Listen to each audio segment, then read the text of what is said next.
महाराष्ट्र के साबिक वजीर आला और रुकने पार्लियामेंट अशोक चौहान की बरादरी निस्बती साबिक एमपी भास्कर राव पाटिल खतगांवकर ने कांग्रेस को खैरबाद कहने का फैसला कर लिया है और वो nationalist Congress party Ajit Pawar group में शामिल होने जा रहे हैं। इनकी बाज़ाब्ता शमूलियत 23 मार्च को नायब वजीर आला अजीत पवार की मौजूदगी में शंकर नगर में मुनक्किदा एक तकरीब में अमल में आएगी। इस बात का ऐलान एक प्रेस कॉन्फ्रेंस के दौरान किया गया। नामानिगारों से बात करते हुए प्रताप पाटिल चिखलीकर ने बताया कि भास्कर राव पाटिल खतगांवकर के साथ उनकी बहू मीनल खतगांवकर और साबिक एमएलए ओम प्रकाश पोकरना भी एनसीपी अजीत पवार ग्रुप में शामिल होंगे।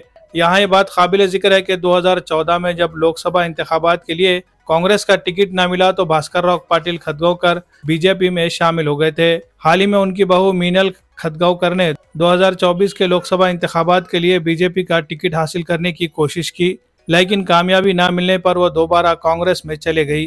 बाद मीनल खतगांवकर ने नायगांव से कांग्रेस के टिकट पर असेंबली इलेक्शन लड़ा, मगर बीजेपी के उम्मीदवार राजेश पवार के हाथों शिकस्त का सामना करना पड़ा।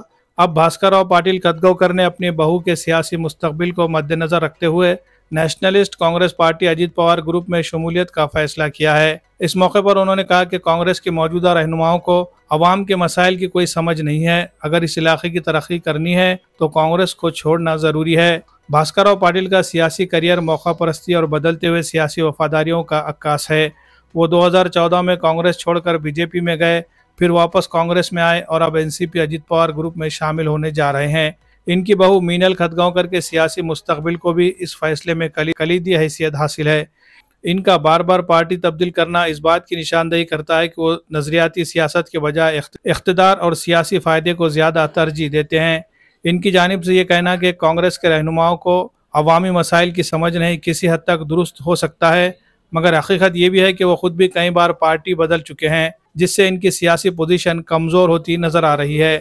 भास्कर राव पाटिल खतगांवकर उनके हामियों की शमूलियत अजीत पवार ग्रुप के लिए फायदेमंद हो सकती है, खास तौर पर मराठवाड़ा के इलाकों में जहां इनका कुछ असर और रसूख है। देखना होगा कि ये शमूलियत इनके और उनकी बहू के सियासी मुस्तकबिल के लिए फ़ायदेमंद साबित होती है या ये भी एक आर्जी फैसला साबित होता है। जैसा कि इनके पिछले सियासी फैसले, ये फैसला ज़्यादातर ज़ाती और सियासी फ़ायदे पर मबनी मालूम होता है और ये महाराष्ट्र की हालिया सियासत में पार्टी बदलने के बढ़ते हुए रुझान की एक और मिसाल है। आदरणीय अजितदादांच्या उपस्थितीमध्ये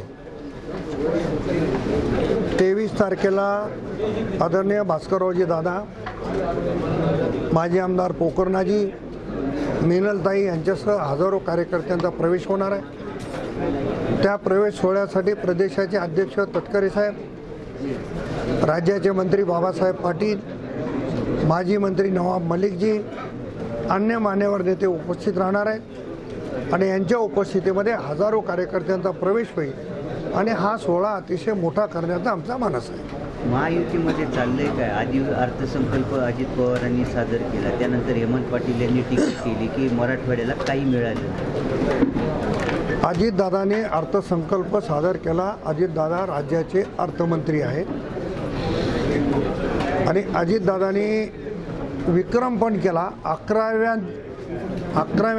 वेळेस त्यांनी अर्थसंकल्प सादर केलेला आहे। सर्व पक्षाच्या आमदारांनी त्यांचं स्वागत त्या सभागृहामध्ये बाकं वाजून केलेलं आहे। एखाद्या गोष्टीसाठी कुठं त्यांचा विषय राहिला असेल तर ते दादाला जाऊन बोलले असते तर तो विषय सुटला असता, परंतु महायुतीतल्या एका जबाबदार पदाधिकाऱ्यांनी जर बोलले असतील, मला माहिती नाही बोलले असतील तर ते चुकीचं आहे। कोकाटेच्या निकालाबद्दल न्यायालयाने जी भूमिका घेतली तुमच्या नजरेत काय? मी या गोष्टीवर बोलणं उचित होणार नाही। न्यायालयीन बाब आहे आणि माझ्या माहितीप्रमाणे आदरणीय अजितदादांनी त्याच्यावर त्यांचं वक्तव्य केलेलं आहे। एकदा पक्षाचा नेता बोलल्याच्या नंतर कार्यकर्त्यांना बोलू नये असे संकेत आहेत। राज्यामध्ये जे राष्ट्रीय महामार्ग किंवा नवीन रस्ते होत आहेत किंवा जे झाले त्यामुळं ज्या सुपीक जमिनी आहेत त्या नष्ट होत चालल्यात, भविष्यामध्ये ह्या जमिनीचा कस कमी होईल आणि जमिनी नष्ट होत जातील असेच जर रस्ते होत राहिले तर? शक्तीपीठ महामार्गाच्या संदर्भातला आपला प्रश्न आहे। जरी विधानसभेच्या अर्थसंकल्पीय अधिवेशनामध्ये त्याची घोषणा झाली असली तरी शेतकऱ्यांना विश्वासात घेतल्याशिवाय तो महामार्ग करणार नाही ही भूमिका फडणवीस साहेबांनी देखील जाहीर केली। मोहन अण्णा हंबर्डेच्या प्रवेशाच्या वेळी दादा आले होते तेव्हा दादानी जाहीर केली, परंतु तरतूद करावी लागते, यासाठी त्या महामार्गाची तरतूद केली असावी असं मला वाटतं. परंतु शेतकऱ्यांना विश्वासात घेतल्याशिवाय पुढचं पाऊल उचलणार नाहीत असं मला वाटतं. घड्याळ बांधाय निश्चित झाले. हो, येणाऱ्या 23 तारखेला राष्ट्रीय अध्यक्ष अजितदादा पवार यांच्या उपस्थितीमध्ये महाराष्ट्राचे अध्यक्ष सुनील तटकरे साहेब, नवाब मलिक साहेब आणि आमचे बाबासाहेब पाटील आणि इतर सर्व प्रमुख राष्ट्रवादीचे नेते यांच्या उपस्थितीमध्ये मी, माजी आमदार ओमप्रकाश पोकर्णा आणि हजारो कार्यकर्ते त्या ठिकाणी प्रवेश करणार.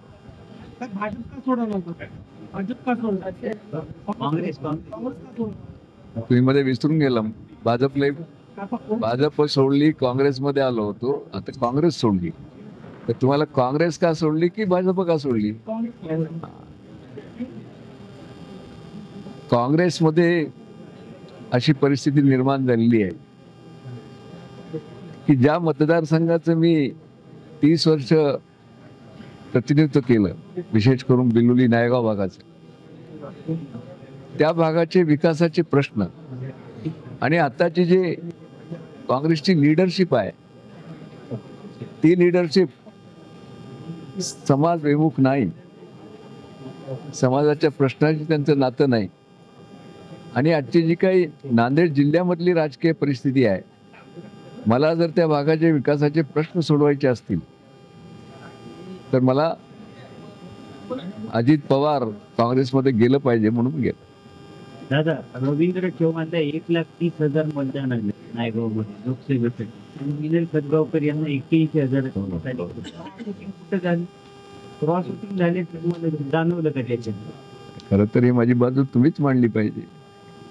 हे पहा, तुम्हीच सांगताय की माझ्या आणि त्यांच्या मतामध्ये 30,000चा फरक आहे. तुम्ही कुठेतरी उठवलं पाहिजे. अभिषेक, माझं काय मत आहे हेच तर आम्हाला काँग्रेसबद्दलचं जे आमचं नाराजी आहे हीच आहे ना, की आज आम्हाला 30,000 मतं कमी पडतात आणि त्यांना जास्त पडतात. तर कुठेतरी गडबड आहे ना. याची तक्रार वगैरे तेव्हा कोणाकडे केली? जनतेकडे तक्रार करू, कोणाकडे तक्रार करायची हे जनतेला माहित आहे. आता तुम्ही बोलता बोलता म्हणाले की मला शिंदे गटाने ऑफर दिली होती, नेमकी ती ऑफर कोणाकडून आली होती? ह्या गोष्टी अभिषेक सांगायचे नसतात. थोडं राजकारणामध्ये काही गोष्टी गुपित ठेवाव्या लागतात. तुम्ही टीव्ही वाले सगळं मला सांगत नाही, तुम्हाला माहित नाही. काही बातम्या तुम्ही मला न सांगताच देता, पण आमच्याही काही गुपित तुम्हाला सांगतात. वडिलाला पाठवते ना, सांगतो तुला सांग आले होते इथं बरोबर सांगतो तुम्ही सगळं.